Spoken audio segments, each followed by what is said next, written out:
The idea that below-average people don't understand hypotheticals has become internet famous. What is much less widely disseminated is the realization that even many above-average people are incapable of understanding uncertainties. I don't mean to be condescending, but if we look at the distribution of IQ across even the population of white men, we see why this must be the case. A person with an IQ below 100 cannot understand the question, "How would you feel if you didn't have breakfast yesterday?"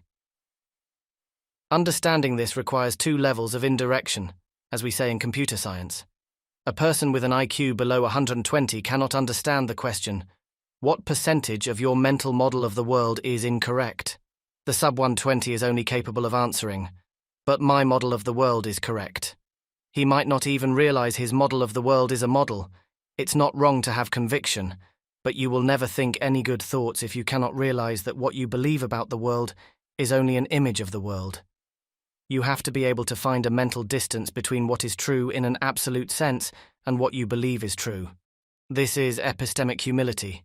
No matter what the topic, no matter how convicted you are, you fight to be aware at all times that your beliefs about the world are a separate thing from the world in itself.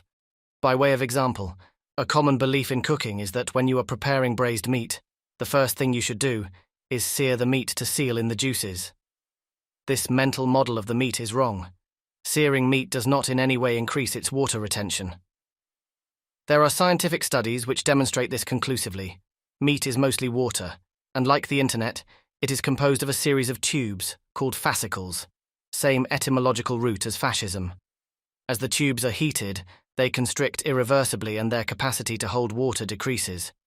You may be tempted to think that searing the meat pinches the end of the tube, holding the water in, but no, they are porous, and the more you heat them, the more water is squeezed out.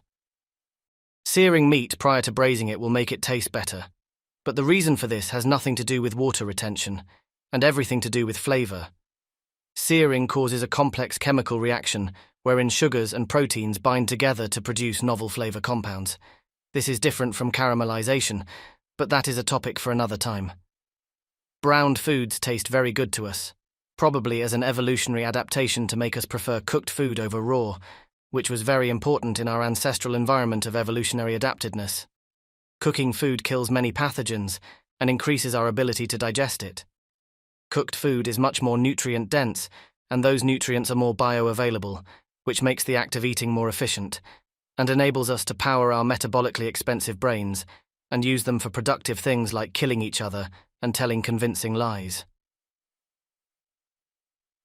Monkeys spend most of their waking life chewing raw food because they do not have the Promethean blessing of fire. Chimp in state of nature is constantly masticating. What this mean? The reason braised meat tastes juicy has much less to do with water and much more to do with collagen. We only select cuts of meat for braising which are interlaced with connective tissues. Simmering meat in near boiling water causes the internal temperature to approach the boiling point of water, and this has the result of greatly reducing its water content. Braised meat is in fact relatively dry, if we are talking about water. What compensates for this is that collagen breaks down and converts into gelatin after about 4 hours above 80. The melting temperature of gelatin is a little below your body temperature, or half your body temperature if you peat hard enough, and it is liquid gelatin which provides you with a sensation of juiciness when you bite into a piece of braised meat. Now, why have I given you a science chalk cooking lesson just now? It's because as much as it rankles me, none of this knowledge is instrumental to the act of preparing a good braise. Whether you believe in the seal in the juices model of the world or the delicious Maillard reaction model of the world, your behavior when preparing a braise is identical.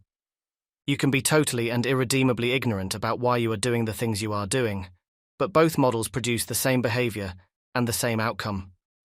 A person above a certain threshold of intelligence is able to realize, instinctively, that neither of these models is perfectly correct.